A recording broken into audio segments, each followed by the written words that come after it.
En el Buda, el Dharma y la Sangha más excelente. Tomo refugio hasta alcanzar la iluminación.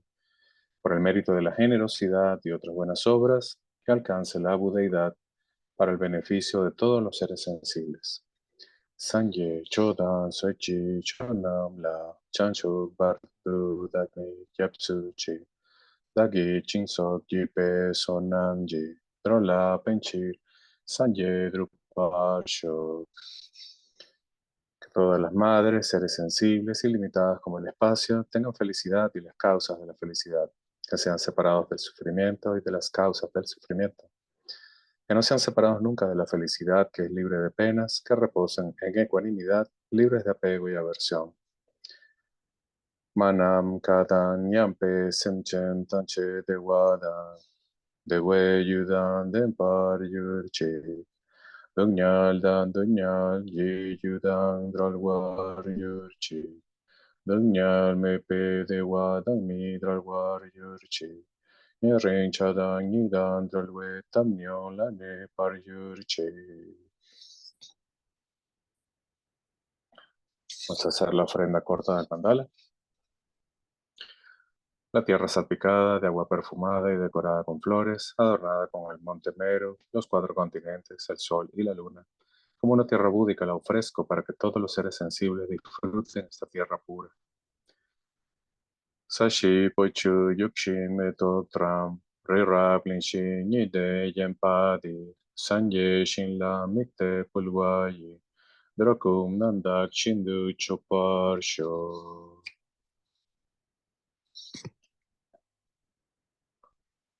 Por favor, gira la rueda del Dharma de los 2 vehículos y su combinación de acuerdo a la disposición y según las capacidades mentales de los seres vivientes.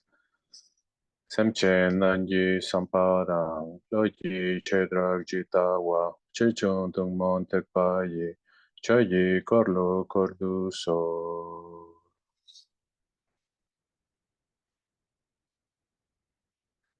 Vamos a tomar una postura cómoda.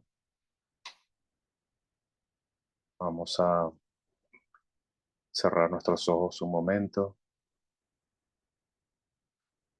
Y vamos a concentrarnos en nuestra respiración y en la motivación correcta.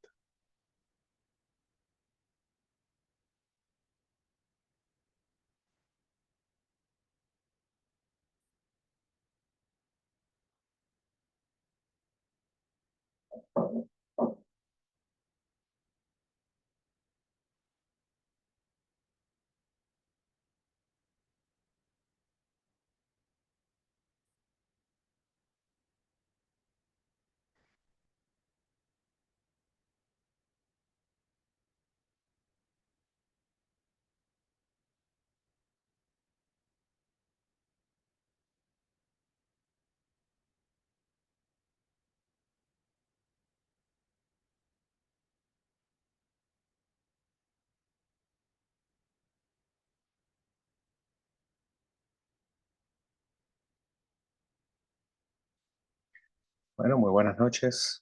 I see Tim is joining us tonight. Lama Gursam is not joining tonight because he was not able to be here on time. So we're going to do just short meditation, maybe Q&A, and then we call the night, okay? So sorry about that, Tim, because you came tonight probably looking for Lama Gursam, but he won't be here tonight. He's kind of busy tonight. Okay, sorry about that.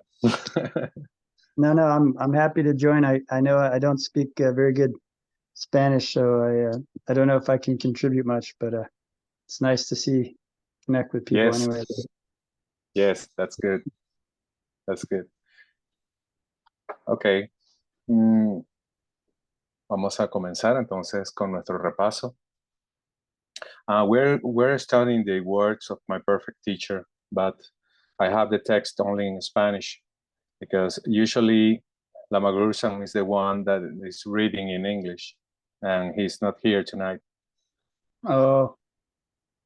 Okay, so sorry about that. I don't have the book in English. I have only in Spanish. Okay, no worries. Well, I rejoice and enjoy, and maybe next week. Yes, next week. Lama Gursan should be here next week. Okay. Okay, wonderful. Thank you. All right, my friend. Take care. Take care. Muy bien.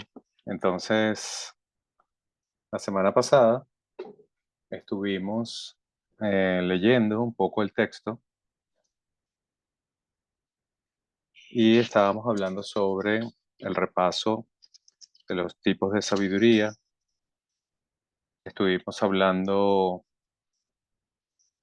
un poco sobre los ejemplos que da Sapatro Rinpoche sobre la sabiduría trascendental o la perfección de la sabiduría o la sabiduría que viene de la meditación. Y habíamos leído las perfecciones tal como Jeksun Milarepa había enseñado en uno de sus cantos. Y en esa oportunidad leímos: si abandonan por completo la creencia en cualquier existencia inherente, no hay ninguna otra generosidad. Si abandonan por completo los ardides y engaños, no hay ninguna otra disciplina. Si superan por completo el miedo al significado verdadero, no hay ninguna otra paciencia. Si permanecen completamente inseparables de la práctica, no hay ninguna otra diligencia. Si descansan perfectamente en el flujo natural, no hay ninguna otra concentración. Si perciben plenamente el estado natural, no hay ninguna otra sabiduría. Si practican el Dharma perfectamente en todo lo que hagan, no hay otros medios. Si vencen por completo a los 4 demonios, no hay ninguna otra fuerza. Si consiguen perfectamente los 2 objetivos, no hay ninguna otra aspiración. Si reconocen el origen secreto de las emociones negativas, no hay ninguna otra sabiduría primordial. Luego, cuando Ku, Nok y Drom, que eran 3 discípulos de Atisha, le preguntaron qué era lo mejor del camino, éste les respondió: Atisha, el mejor erudito es aquel que ha comprendido plenamente el significado de la ausencia de existencia inherente. El mejor monje es aquel que ha adiestrado su mente. La mejor cualidad es un gran deseo de beneficiar a los demás. La mejor enseñanza es la de observar la mente continuamente. El mejor remedio es saber que nada tiene realidad en sí mismo. El mejor modo de vida es el que es incompatible con lo mundano. El mejor logro es una disminución progresiva de las emociones negativas. La mejor señal de la práctica es una disminución progresiva de los deseos. La mejor generosidad es la falta de apego. La mejor disciplina es una mente apacible. La mejor paciencia es una posición humilde. La mejor diligencia es abandonar las actividades. La mejor concentración es el estado inalterado de la mente. La mejor sabiduría es saber que nada existe realmente. Y Jigme Limpa dijo también: en la satisfacción se halla la generosidad trascendental. Su esencia es sencillamente saber desprenderse. La disciplina es no desagradar a las 3 joyas. La mejor paciencia es la atención. Y la conciencia primordial intachables. La diligencia es necesaria, que sustente a las demás perfecciones.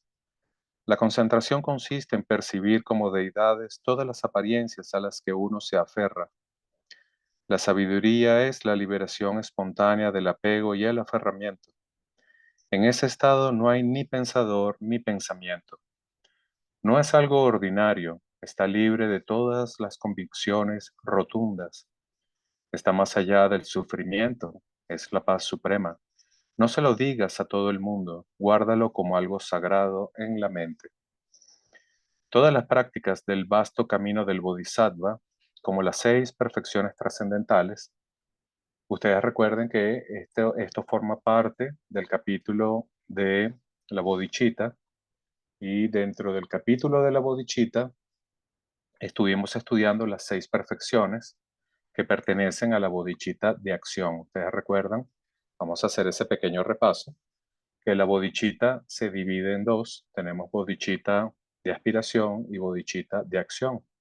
Y dentro de la bodhicitta de acción, que es la que hemos estado estudiando, la esencia de la práctica son las 6 perfecciones. De estas 6 perfecciones, hemos estudiado las primeras 5, que son, a ver, ¿quién me las dice? ¿Cuál es la primera de las perfecciones? Vamos a ver si la gente está prestando atención. La generosidad. Generosidad. Muy bien. ¿Y la segunda? La ética o moralidad. La tercera. La paciencia. La cuarta.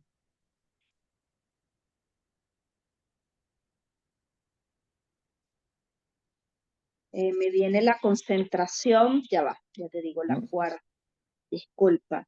El esfuerzo gozoso. Ok. La ¿Y la cuarta, la quinta? concentración meditativa. ¿Y la sexta? Y la sexta es la paramita de la sabiduría. Correcto. Entonces, en este momento nos encontramos en la última de las 6 paramitas, que es la paramita de la sabiduría. Y dentro de la paramita de la sabiduría, estudiamos o vimos con Lama Gursan que hay 3 clases. ¿Cuál es la primera práctica de sabiduría? A ver, ¿quién me la recuerda? Que no sea Daniela, ¿no? La sabiduría académica. Muy bien. Es la primera, ¿verdad? La sabiduría del estudio también se le Del conoce. estudio. ¿Qué otro nombre recibe la sabiduría académica o la sabiduría del estudio? ¿Cuál es el otro nombre que recibe? La sabiduría que proviene de la práctica de la meditación. No, No, esa es contemplación. tampoco.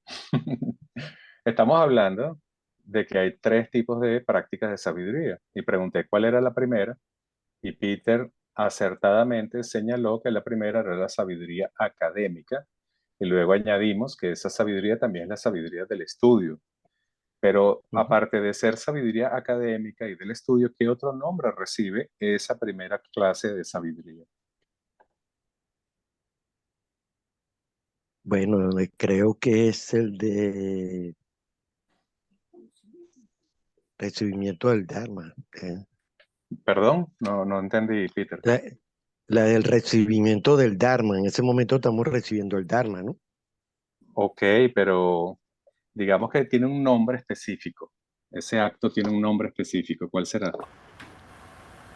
El de la escucha. Correcto, correcto. Ese primer tipo de sabiduría también se le conoce como la sabiduría de la escucha. Es decir, uno tiene que oír las enseñanzas, ¿no? Okay. Y en este primer tipo de sabiduría nosotros escuchamos y luego vamos aprendiendo, digamos, a un nivel intelectual. Entonces llegamos al segundo nivel de sabiduría, que es ¿cuál? Contemplación. La sabiduría de la contemplación, correcto. ¿Y en qué consiste la sabiduría de la contemplación? A ver, ¿quién me dice Es asegurarse. aparte de Peter?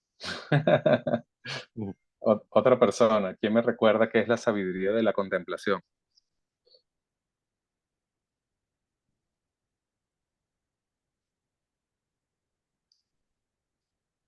A ver, no todos a la vez.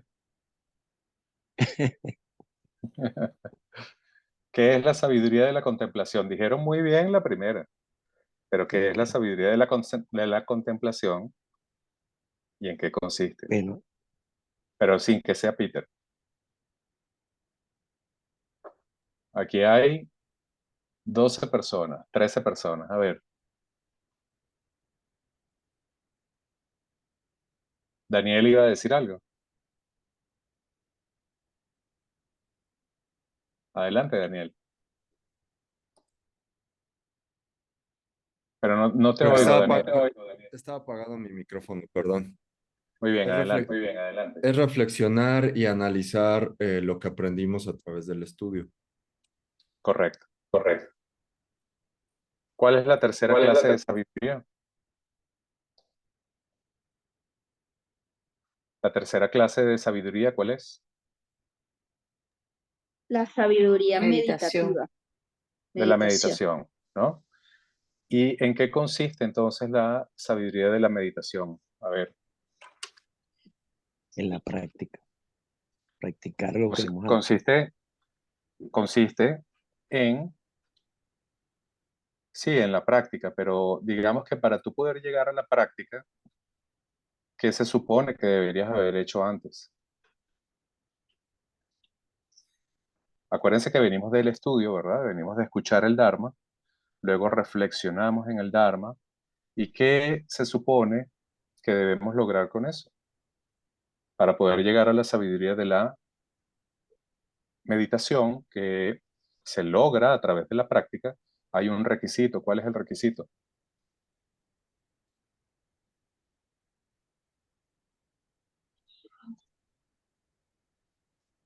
¿Quién va a hablar? Daniela. A ver.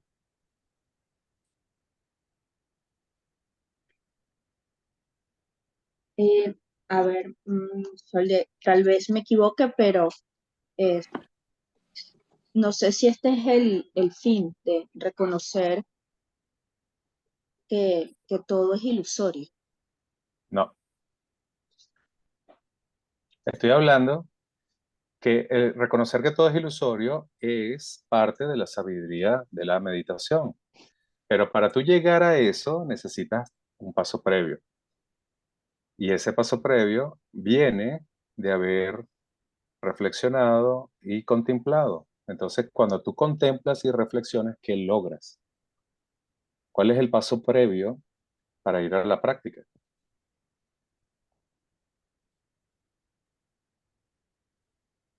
Es muy importante, además.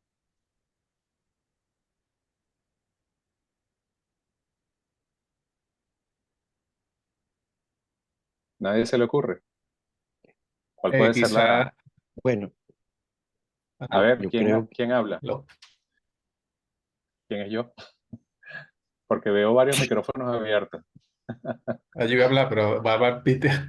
Habla Peter, no, disculpa. a mí me prohibieron. No, yo lo que creo es lo siguiente, ¿no? Que el hecho de que No, nosotros, no, nada de creencia. Estoy ok, pidiendo una respuesta concreta, por eso no quiero que adivinen. Ustedes tienen que estar seguros de lo que van a decir. ok, ¿Cuál es la respuesta? ok.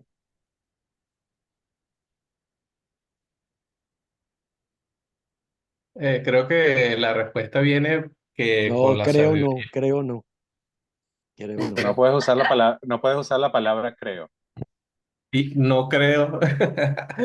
Bueno, la respuesta es que vamos a la práctica ya ¿Después de qué? después de haber contemplado, primero con la sabiduría de la escucha y del estudio, obtenemos conocimiento. Luego, con la Ajá, sabiduría de contemplar, tenemos comprensión.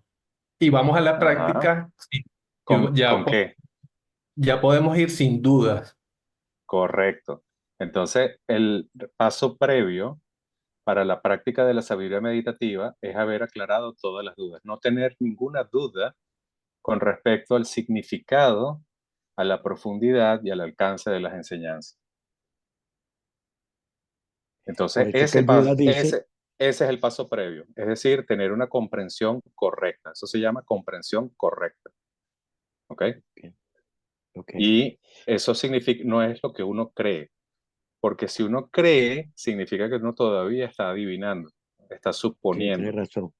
Entonces, esto es una manera de demostrarles dónde están nuestras debilidades. Nosotros ahorita, por ejemplo, estamos en la sabiduría de la escucha, estamos oyendo, estamos Ujú. recibiendo las enseñanzas, pero anhelamos ir a la práctica. Queremos sentarnos y meditar y obtener experiencia y realizaciones.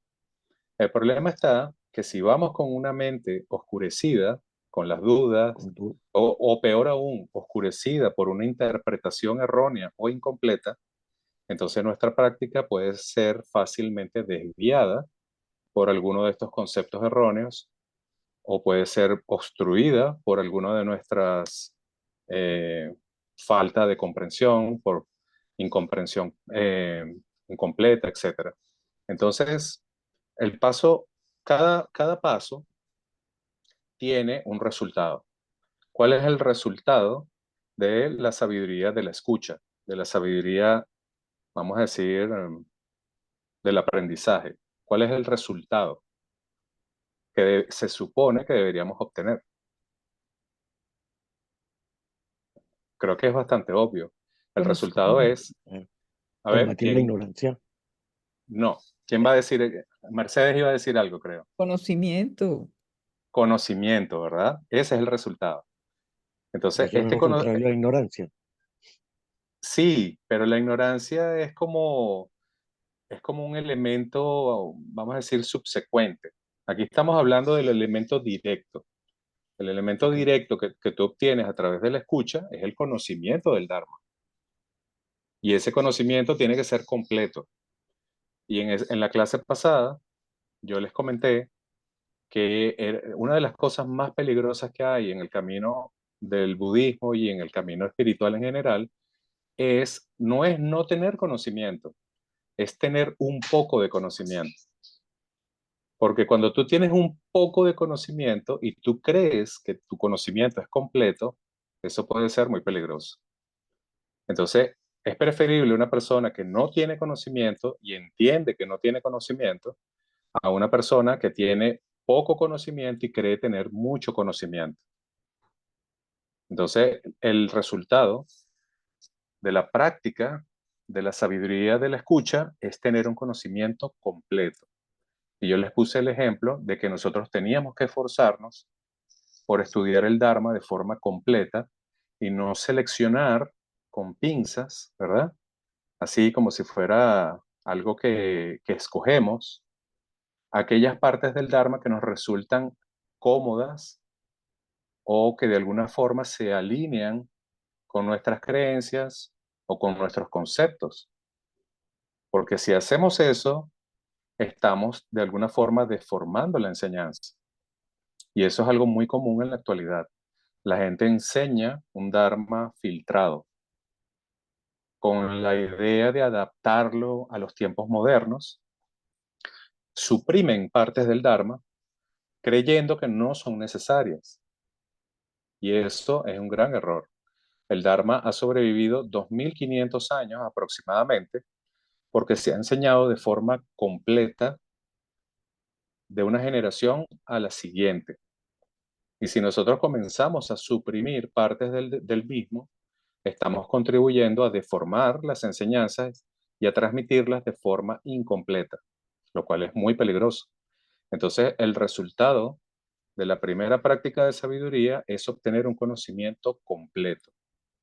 Y tenemos que cerciorarnos de que nuestro conocimiento sea lo más completo posible. ¿Por qué creen ustedes que estamos estudiando este texto? Las palabras de mi maestro perfecto. ¿Por qué la Magursan se esfuerza para que todos los lunes y todos los miércoles tengamos clases de unos textos tan extensos como son los cantos de Milarepa o las palabras de mi maestro perfecto? Este libro, las palabras de mi maestro perfecto, tiene aproximadamente casi 700 páginas. Y tenemos estudiando este texto alrededor de 2 años. Entonces, ¿por qué embarcarnos en un estudio tan largo de un texto tan complejo, pudiendo simplemente ir directamente a la práctica y sentarnos a meditar o buscar paz interior y dedicarnos a ser felices y hacer con nuestro tiempo cosas más productivas, por ejemplo? ¿Por qué no hacemos eso? ¿Y por qué escogemos estar aquí estudiando este texto? Hace 2 años estuvimos estudiando el ornamento de la joya de liberación de Gampopa, que también es un texto bastante extenso. ¿Por qué le dedicamos tiempo a estos textos? Porque estos textos tienen la columna vertebral de todo el camino, desde el momento que se toma refugio hasta el momento en que se alcanza la realización. Y la idea es que cada persona tenga un conocimiento completo, al menos de la estructura y del camino que tiene que recorrer. Porque de esa manera, Lama Gursan y todos los maestros como Lama Gursan están cerciorándose de que tengamos un conocimiento completo y no tomemos del Dharma únicamente las partes que nos resulten cómodas o nos resulten interesantes o nos resulten de alguna manera convenientes. Y eso no podemos hacerlo, no debemos hacerlo. Entonces, el resultado de la primera forma de sabiduría es tener un conocimiento completo. Y eso significa estudiar el camino completo, desde la toma de refugio hasta el momento en que se obtiene la iluminación y qué significa lograr la iluminación. Porque si uno tiene claro esto, entonces uno sabe cómo contemplar. Esa es la idea. Porque a través de la contemplación, tú lo que necesitas es dilucidar exactamente qué es cada cosa, qué es karma, qué son los factores mentales, qué son los factores de la iluminación, cuáles son los factores cercanos y lejanos de la iluminación, cuáles son los factores cercanos y lejanos de la sabiduría o de la concentración. Todo eso existe. Y si nosotros no dedicamos tiempo para aprender eso, no va a entrar en nuestra cabeza simplemente por dormir sobre el libro, ¿no? Poner nuestra cabeza sobre el libro y esperar que el conocimiento entre de alguna manera. Entonces, si nosotros no nos esforzamos por aprender, ese conocimiento no va a entrar. Y si ese conocimiento no entra, aunque dediquemos mucho tiempo a la concentración o a la meditación, no va a haber una experiencia. Y si hay una experiencia, esta va a ser una experiencia que puede ser parcial o puede ser tergiversada por nuestra propia incomprensión, lo cual es muy peligroso. Entonces, en el segundo nivel, cuando llegamos a la contemplación y a la reflexión, es porque se supone que ya tenemos un conocimiento y vamos a integrar ese conocimiento. Entonces yo les hago una pregunta a ustedes. Aquí todo el mundo se siente preparado para meditar. Ah, pero es que meditar es fácil, ¿no? Eso es lo que nosotros pensamos. Pero meditar es una de las cosas más difíciles que hay. Entonces, ¿qué es contemplar? Contemplar es cuando usted toma una parte de este texto, por ejemplo, y usted reflexiona. Quieres entender realmente. Por allí, Daniela dijo, es entender que las cosas son ilusorias, ¿ok? Tú oyes las palabras, pero ¿realmente entiendes qué significa eso? No, ¿verdad? Entonces hay que seguir indagando. ¿Por qué los maestros hablan de la naturaleza ilusoria? Una vez que uno tiene esto bastante claro, es como alguien que tiene un mapa y entiende el mapa y sabe cómo leer el mapa, porque una cosa es que tú tengas el mapa y otra cosa es que sepas leerlo. Entonces, solo entonces tú decides, bueno, ahora sí, estoy preparado para buscar esta ciudad a la que nunca he ido, voy a atravesar este bosque, estas montañas que nunca he transitado, pero tengo un buen mapa para poder llegar a mi destino. Esa es la idea de las dos primeras clases de sabiduría. ¿Ok? Entonces vamos a seguir aquí a ver qué nos dice Zapatru Rinpoche sobre esto, ¿no? Que como ustedes pueden darse cuenta es muy importante. Todas las prácticas del vasto camino del Bodhisattva, como las 6 perfecciones trascendentales, etcétera, se pueden condensar totalmente en la vacuidad cuya esencia es la compasión. Saraja dice en sus dohas, ¿saben lo que es un doha? ¿No saben lo que es un doha? La palabra doha es una palabra que viene del sánscrito que significa composición. En la antigüedad, los maestros cuando obtenían realizaciones componían una especie de canción o un poema en donde expresaban de forma poética, de forma hermosa, su realización, su comprensión de la vacuidad o su experiencia meditativa. Y eso se llama doha. ¿Ok? En el budismo zen, por ejemplo, hay algo similar. En el budismo chino hay algo similar. En nuestro budismo, en este camino, se llama doha, una canción de realización. ¿Ok? Entonces, esta es la canción de Saraja. Sin compasión, la visión de la vacuidad no permite encontrar el camino supremo. Pero si meditan únicamente en la compasión, permanecerán en el samsara. ¿Dónde está la liberación? Aquel que posea las dos no permanecerá ni en el samsara ni en el nirvana. Entonces uno debe preguntarse, ok, pero el objetivo aquí no es salir del samsara y llegar al nirvana. Digo yo, ¿no? Ese es el objetivo, supuesto. Y viene Saraja y nos dice, no, no, no. No es ni lo uno ni lo otro, sino todo lo contrario.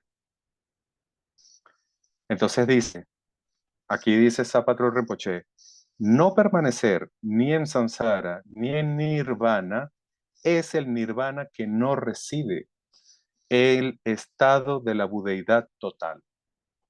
Como dice Nagarjuna, la vacuidad cuya esencia es la compasión es solo para aquellos que desean la iluminación. Drontompa le preguntó una vez a Atisha, ¿cuál era la enseñanza última?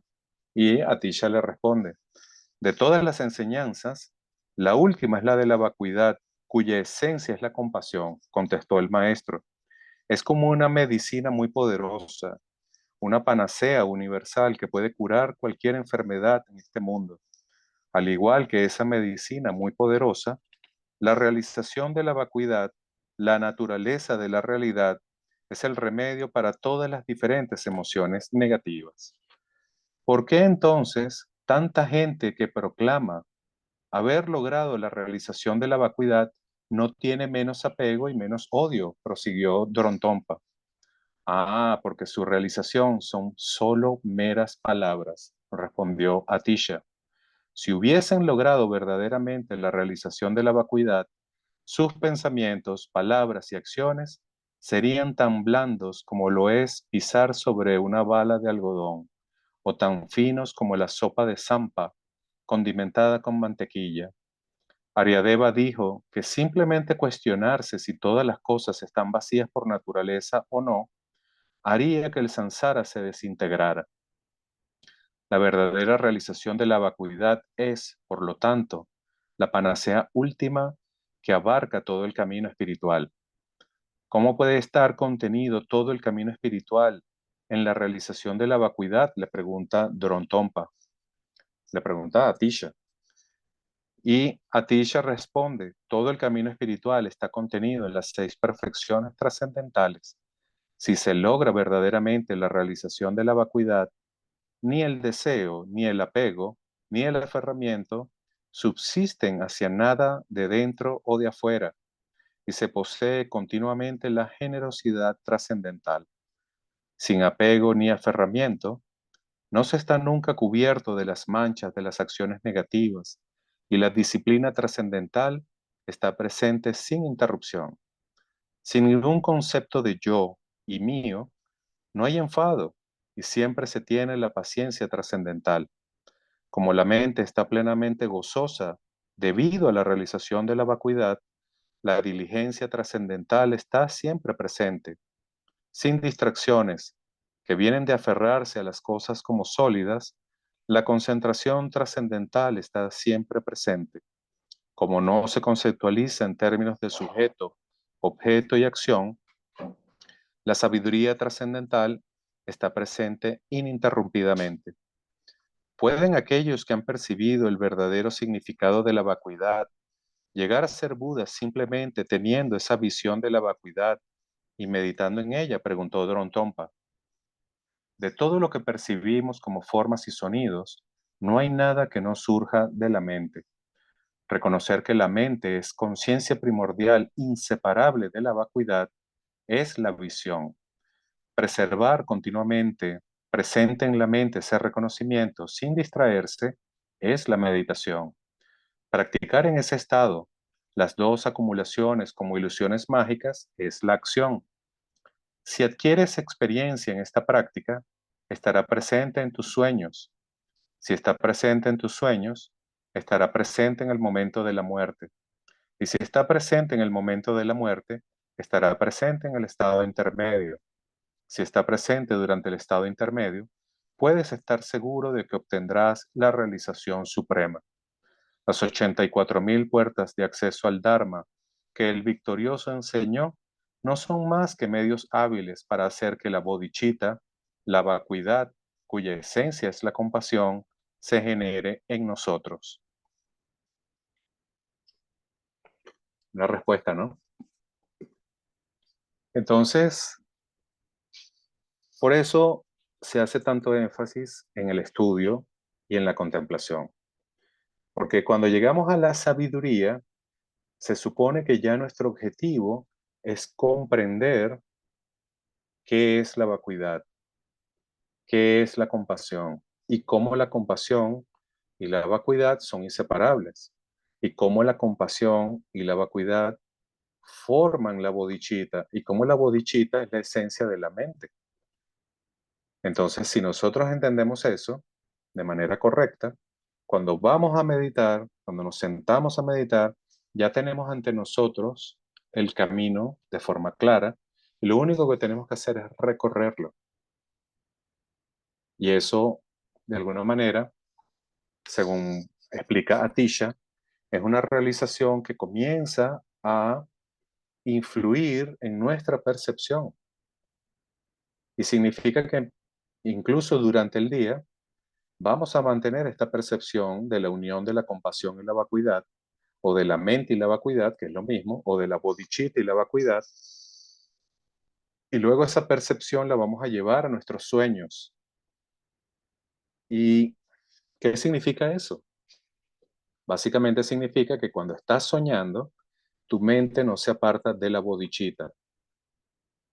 Cuando estás soñando, tú practicas la bodhicitta. Y esto es muy sencillo. Mira tus sueños. Si en tus sueños hay miedo, hay culpa, hay persecuciones, hay películas de policía, hay pérdida, llanto o logros, todo eso es samsara. Todo eso es la mente recreando su propio karma, todas sus impresiones kármicas. Pero si en tus sueños tú estás practicando la vacuidad y te das cuenta, en el mismo sueño, sin despertar, eres consciente de que estás contemplando la vacuidad, esa misma percepción va a acompañarte durante el día, va a acompañarte durante el sueño, va a acompañarte en el momento de la muerte, va a acompañarte en el momento intermedio, en el estado intermedio, y por lo tanto va a permitir que tú alcances la realización directa de la vacuidad. Entonces, la práctica de la sabiduría trascendental no consiste en tener mucho conocimiento. Significa en poder sostener este estado de reconocimiento de la unión de la compasión y la vacuidad, de la mente y la vacuidad, de la bodhicitta y la vacuidad. Y en ese estado de contemplación continuo surge la realización de la vacuidad, que es la experiencia de la sabiduría. En este contexto, la ignorancia nos hace observar el mundo externo como sólido, material, existente, inherentemente afuera, independiente de nosotros, y a través de la práctica de la sabiduría, de la contemplación y de la meditación, nosotros comenzamos a transformar esa percepción, comenzamos a desmontar esa creencia y poco a poco esa creencia comienza a ablandarse en nuestra mente y de repente ya no percibimos el mundo tan sólido, ya no percibimos el mundo tan independiente, ya no percibimos el mundo tan real, sino que nos damos cuenta que es como un sueño, es como, tiene la misma consistencia de un sueño, es una proyección de nuestra mente. Pero eso, ese tipo de experiencia no va a surgir a menos que nosotros preparemos el camino, porque de otra manera estamos llevando a la práctica nuestras creencias de que el mundo externo está ahí afuera, es real, es independiente y existe de forma independiente a nosotros, y no como parte de nuestra mente. A eso es a lo que se refiere Atisha. A eso es a lo que se refiere Sapatro Rinpoche cuando está hablando de la sabiduría trascendental. ¿Qué es lo que significa sabiduría trascendental? ¿Qué es lo que se trasciende? Se trasciende la creencia de el samsara como un mundo externo, sólido, independiente, que tiene existencia inherente. Eso es lo que se trasciende. Entonces no es suficiente con las palabras, no es suficiente con los conceptos. Hay que meditar en esto hasta que nuestra percepción del mundo externo comienza a cambiar. Y cuando esa percepción comienza a cambiar, ese mundo externo, o que lo que percibimos como externo, va convirtiéndose cada vez más en su verdadera naturaleza, que es como un sueño, es una naturaleza ilusoria. Eso es lo que llamamos la sabiduría trascendental. ¿Por qué? Porque trasciende nuestra creencia en una realidad externa, por ejemplo, en un mundo material. Entonces tenemos 15 minutos. Podemos contestar unas preguntas, a ver si alguien quiere decir algo. Esto es un repaso de lo que vimos en la clase anterior.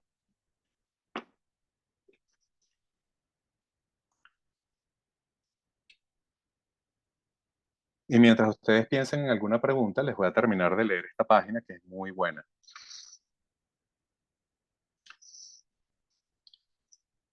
Sin la bodhicitta, cualquier enseñanza sobre la visión y la meditación muy profunda, por muy profunda que parezca, no servirá para obtener la budeidad perfecta. Las prácticas tántricas, como la fase de generación y perfección y demás, si están asociadas con la bodhicitta, permiten obtener la budeidad suprema en una sola vida, pero sin la bodhicitta no son diferentes de los métodos de los tirtikas. ¿Saben quiénes son los tirtikas? Los tirtikas también tienen muchas prácticas que consisten en meditar acerca de una deidad, recitar mantras y trabajar con canales sutiles y energías.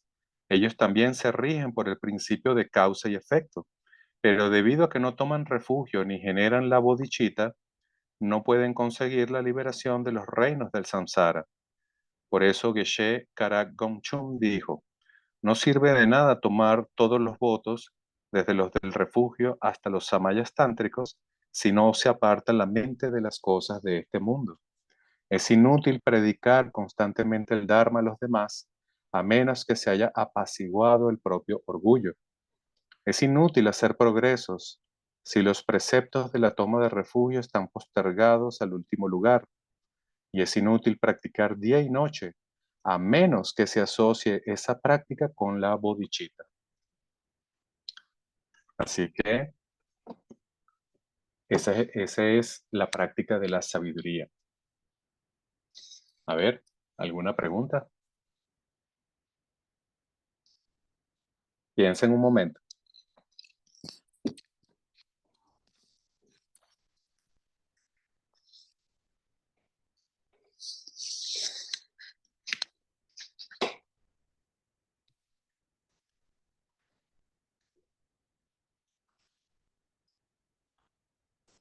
Daniel, ¿tienes tu mano levantada? Adelante. ¿Cómo le has hecho, Soldi, en todos tus años de estudio, de práctica, de meditación, para lograr un equilibrio entre esta práctica espiritual y lo mundano?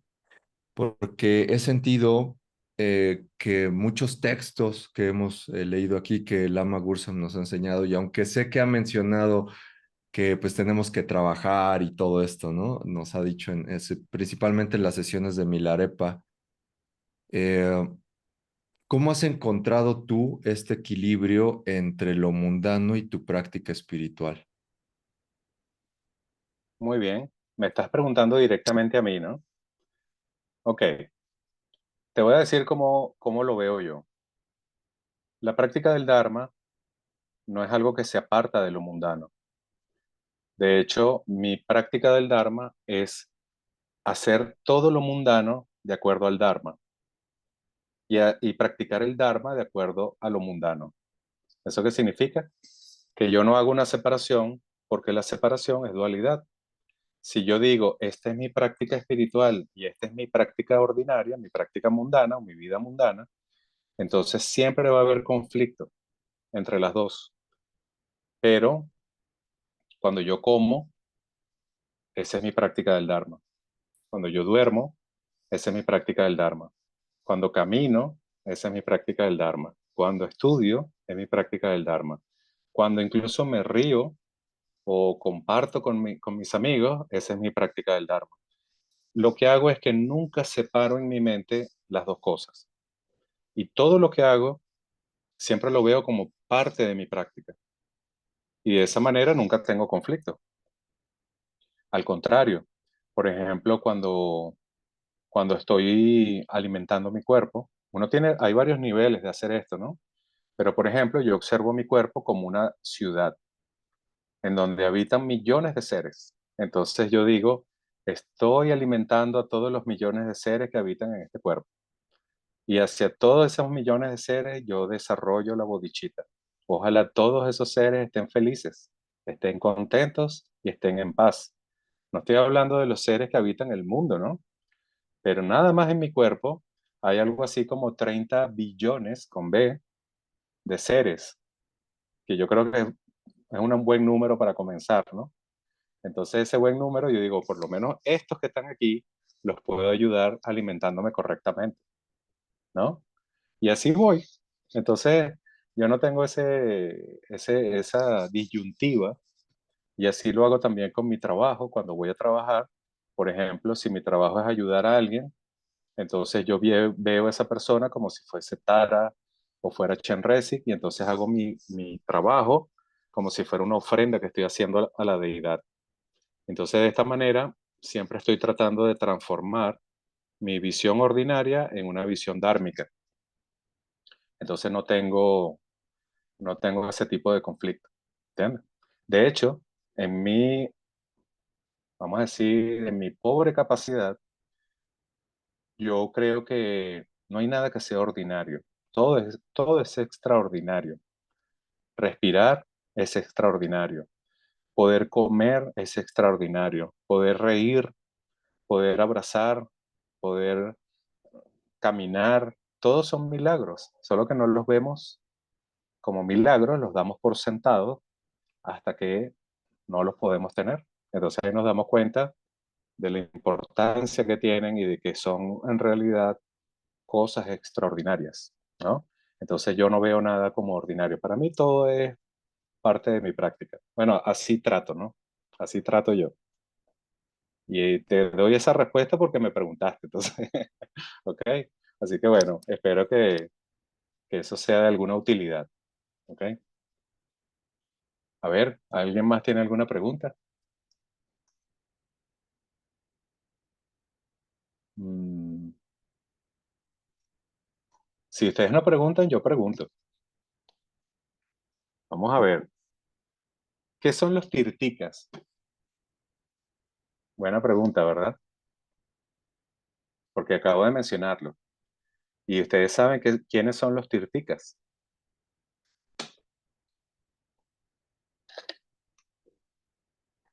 A ver, ¿quién me dice? Sin buscarlo en Google, ¿eh? Aquí sí vale el creo, no sé. Son practicantes espirituales, pero que no son budistas, pues no han Ok, tomado refugio en el Buda. eso es lo que normalmente se señala como tirtika. Pero los tirtikas, de acuerdo a la definición del texto, pudiéramos decir que tirtika es todo aquel que cree que el mundo existe de forma externa. ¿Por qué? Porque la doctrina del Buda es anatta, es decir, no yo.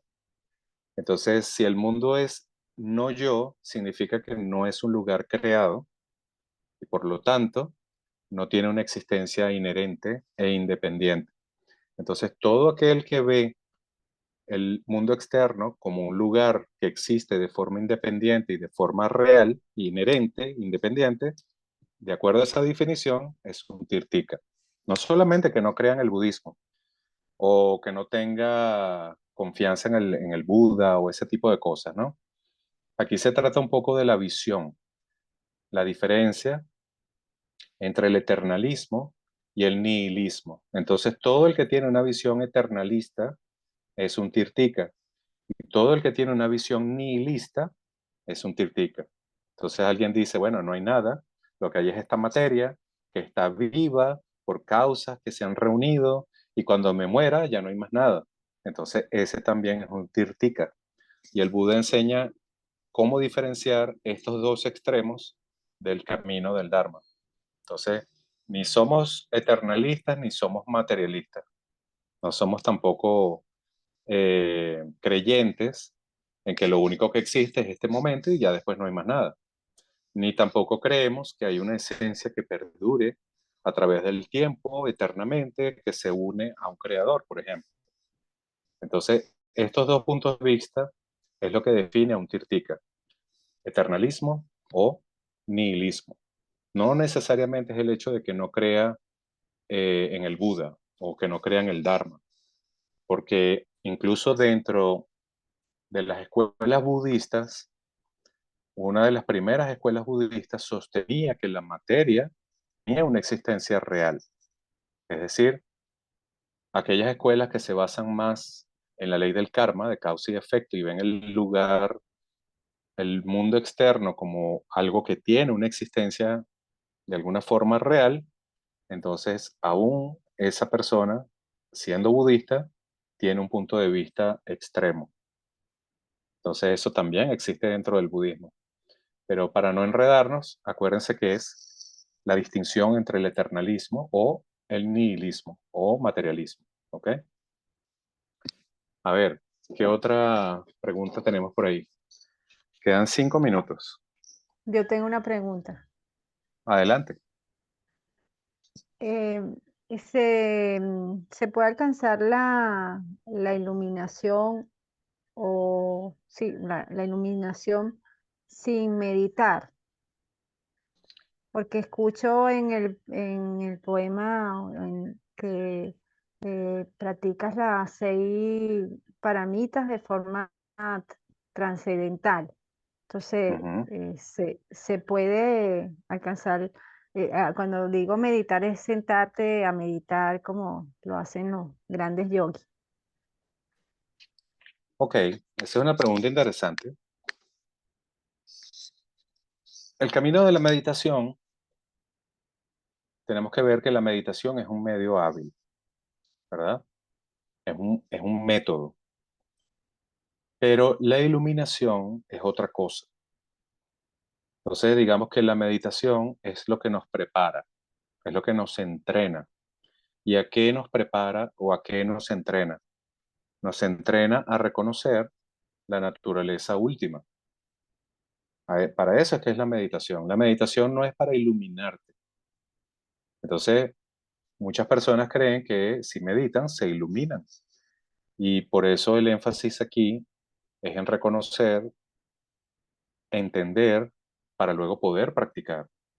Si tú entiendes y reconoces correctamente la naturaleza ilusoria, condicionada de los fenómenos, entonces tú puedes tener por seguridad que tu meditación te va a llevar a ese reconocimiento y por tanto a la liberación.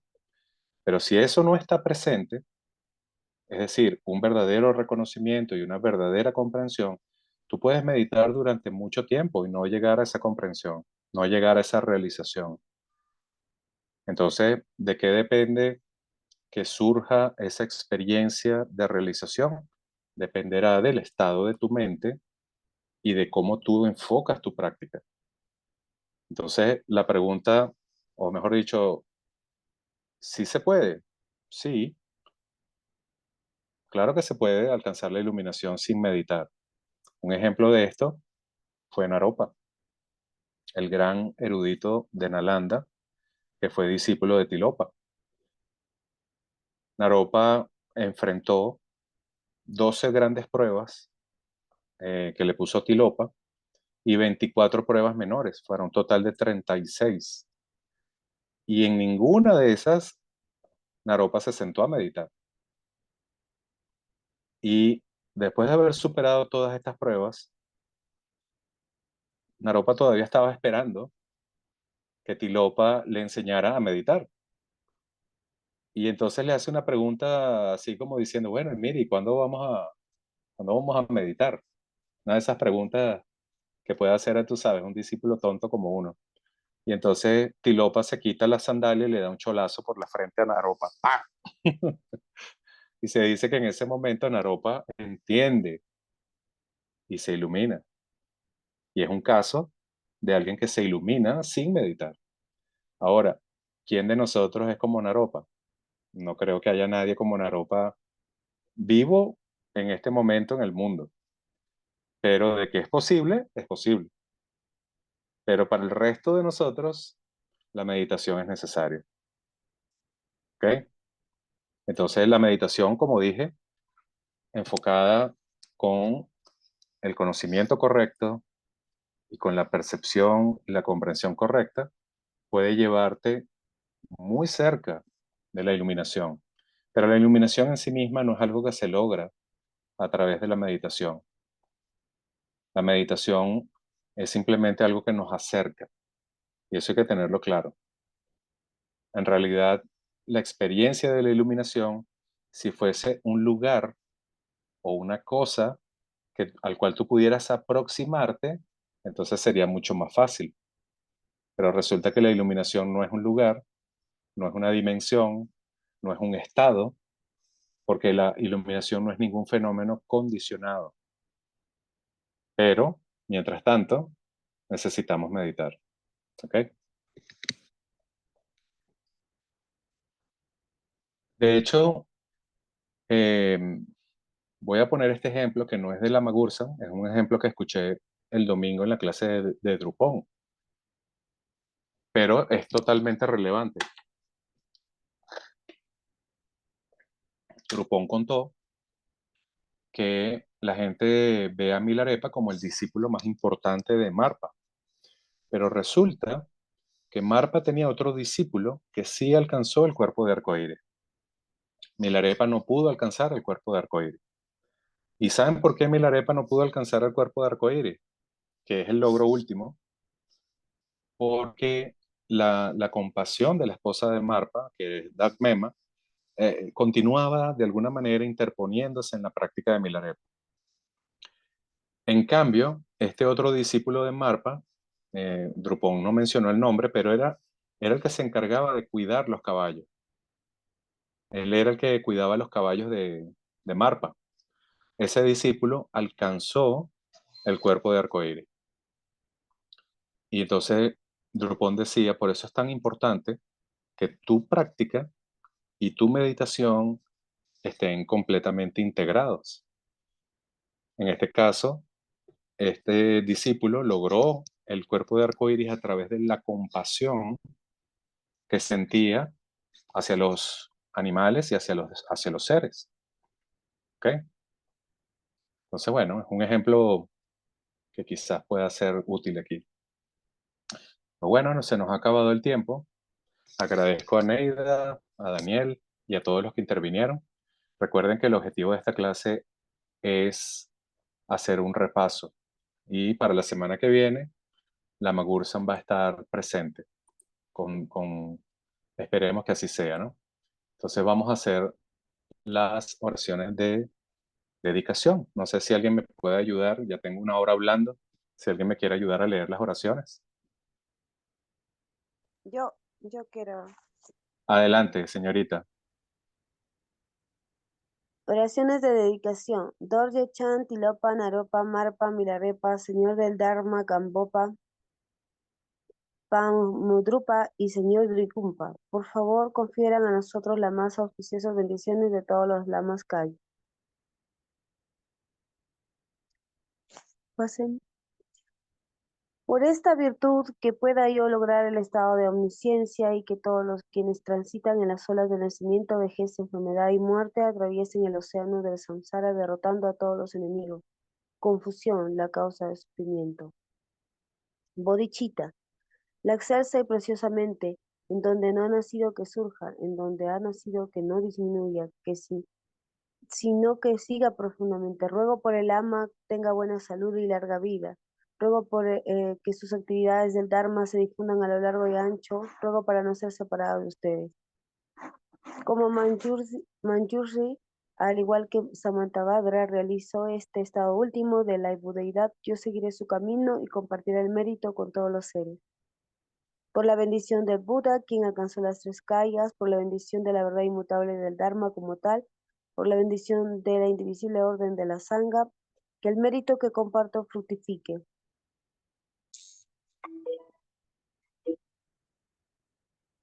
Glorioso, sagrado, venerable, preciado, bondadoso Lama. Raíz y lamas de linaje, Asamblea Divina de Yidams y Asamblea de Budas, Bodhisattvas, Yogis, Yoginis y Dakinis, morando en las 10 direcciones, por favor escuchen mi ruego. Gloriosos, por el poder de esta vasta raíz de virtud, que pueda yo beneficiar a todos los seres a través de mi cuerpo, palabra y mente, que las aflicciones del deseo, odio, ignorancia, arrogancia y celos no surjan en mi mente, que los pensamientos de fama, reputación, riqueza, honor, preocupación por estabilidad no surjan ni por un momento, que mi flujo mental se impregne del amor altruista, la compasión y la bodhicitta, y que a través de esto me convierta en un maestro espiritual con buenas cualidades como el infinito del espacio, que consigue el logro supremo de Mahamudra en esta misma vida. Que el tormento del sufrimiento no surja ni siquiera en el momento de mi muerte, que no muera con pensamientos negativos, que no muera confundido por la visión errónea, que no experimente una muerte prematura, que muera gozosa y felizmente en la gran luminosidad de la mente como es y la claridad permeante del Dharmata, que yo en cualquier caso consiga el logro supremo de Mahamudra en el momento de mi muerte o en el bardo.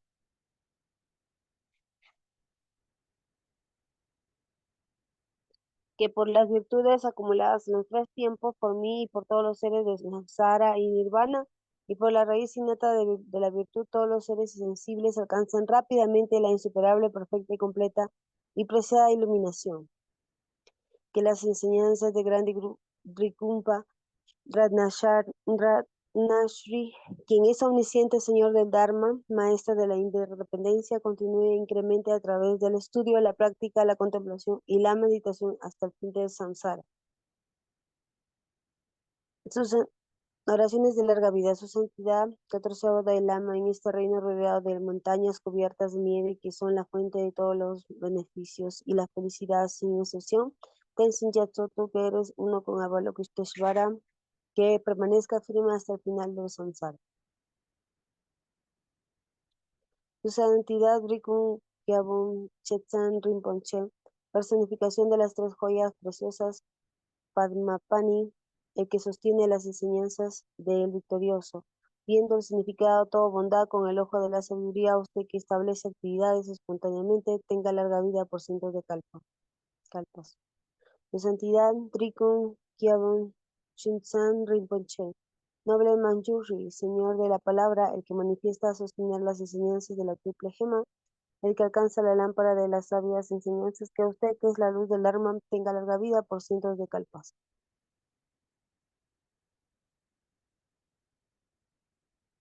Su eminencia Garshen Rinpoche, aquel conocido en la tierra sagrada como Aryadeva, emanado del gran Tíbet oriental como Chodimpa, hijo del corazón de Jiten Kompo, que la vida de glorioso Garshen permanezca firme por 100 eones en esta era de conflictos cuando las enseñanzas victoriosas encaran dificultades, que a través de su poderosa conducta como de Vakra toma pesadas responsabilidades de las enseñanzas imparciales, que Garshen, el sol de las enseñanzas, tenga larga vida.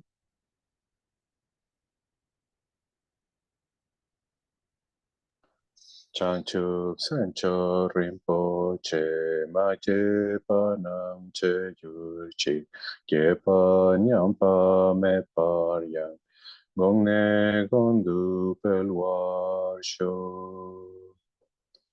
Bueno, muchas gracias. Espero que hayan disfrutado la sesión y agradezco mucho que hayan tenido paciencia y se hayan quedado hasta el final. Este fin de semana tenemos una actividad especial para los que puedan asistir. Para los que puedan asistir, no sé si Ingrid nos puede comentar un poquito sobre lo que tenemos para este sábado y domingo. Ok, tenemos este sábado una actividad de compartir, es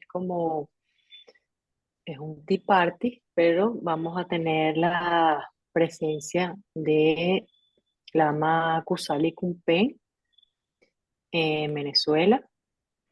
Y bueno, es una invitación abierta, va a ser en Prados del Este, se puso en el chat de la Sangha. Eh, el título que tiene ese Tea Party es si el Buda tocase tu puerta, ¿qué le dirías?